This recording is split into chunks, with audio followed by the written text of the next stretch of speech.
Amiche e amici cacciatori, ben trovati. Ci troviamo in Umbria, un freddo mattino invernale, stiamo partendo per un turno di allenamento e addestramento con dei cani da ferma. Abbiamo dei soggetti giovani da avvicinare ai più esperti e avremo l'occasione oggi di provare sul campo soprattutto la doppietta Fire Iside, che è arrivata a noi nel calibro 28. Come la vedete si presenta molto snella, elegante, molto curata nei dettagli. Indubbiamente un piacere già brandeggiarla, osservarla, averla tra le mani ora, ma torneremo a parlare di lei, delle sensazioni che ci passerà sul campo, soltanto dopo aver trascorso adesso questa mattinata insieme. Intanto prepariamo i cani e ci mettiamo in cammino.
Pepe, porta, bravo, vieni, Pepe. Porta, vieni, bravo Pepe.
Terreni bellissimi, impegnativi per i cani giovani, calanchi, boschi, bello, veramente un bel territorio gestito da animali, grande presenza, quindi difficile anche far tenere la concentrazione ai cani che sono presi da molte emanazioni, però ecco, anche un'altra facoltà che è quella del discernimento fra le uste fresche, quelle più invece datate, anche quello è un fattore fondamentale che emerge. Basta così, ci fermiamo qui. Ed eccoci giunti alla fine di questa giornata. Avevamo detto che avremmo scambiato alcune opinioni, quindi cosa dire?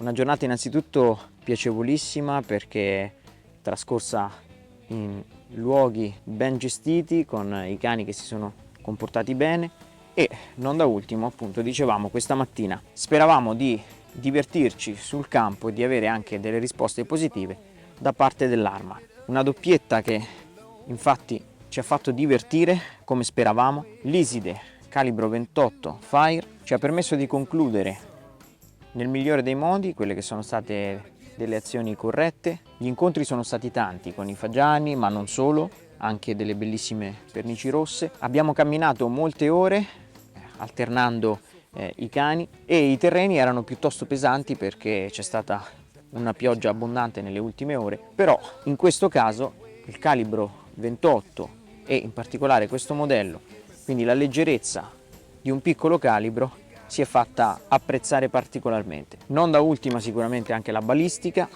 perché canne da 71 cm con strozzatori intercambiabili come lo sono sempre le doppiette Fire, che danno quindi il modo agli appassionati della tradizione di godere anche dei privilegi di quella che è la ricerca tecnologica e quindi permettono di adattare le canne anche alle diverse situazioni di caccia.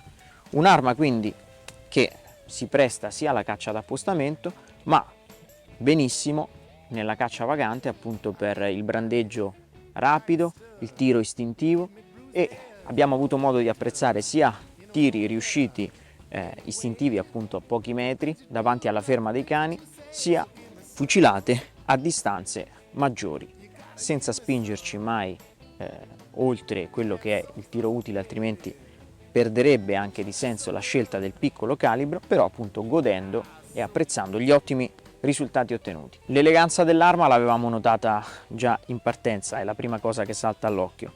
Una bascula ricavata dal pieno con dimensioni proporzionate, con incisioni a laser profondo che richiamano sia temi floreali sia selvatici ben riprodotti, devo dire, in volo, una starna sul lato destro della bascula, una beccaccia in petto di bascula dove ritroviamo anche il nome del modello, guardia ampia del grilletto, importante in un piccolo calibro perché va in qualche modo ad agevolare quella che è la presa di mira anche istintiva, e subito si va a raggiungere, anche aiutati dalla calciatura all'inglese, si va subito a trovare in maniera naturale il grilletto. Un grilletto anche dalle dimensioni generose e finitura dorata. Sistema di scatto, come vedete, monogrillo selettivo, bindella concava e in questo caso una piega che era a me del tutto congeniale. Astina sottile, ma tuttavia grazie agli zigrini ben realizzati consente comunque sia un grip, una presa salda, stabile del fucile. Gli estrattori sono automatici, un tocco di eleganza come sempre lo ritroviamo nella chiave di apertura traforata. Il peso complessivo dell'arma è di 2,8 kg in questo caso, ovviamente destinato a salire con i calibri maggiori. La doppietta è infatti disponibile in tutti i principali calibri impiegati a caccia, quindi dal calibro 12, calibro 20, calibro 28 fino al più piccolo calibro 410. Noi da qui vi salutiamo per una giornata a cui non possiamo chiedere di più per quanto riguarda sia le piacevoli emozioni provate sia l'utilità che ovviamente ha avuto per i progressi sul campo dei nostri cani.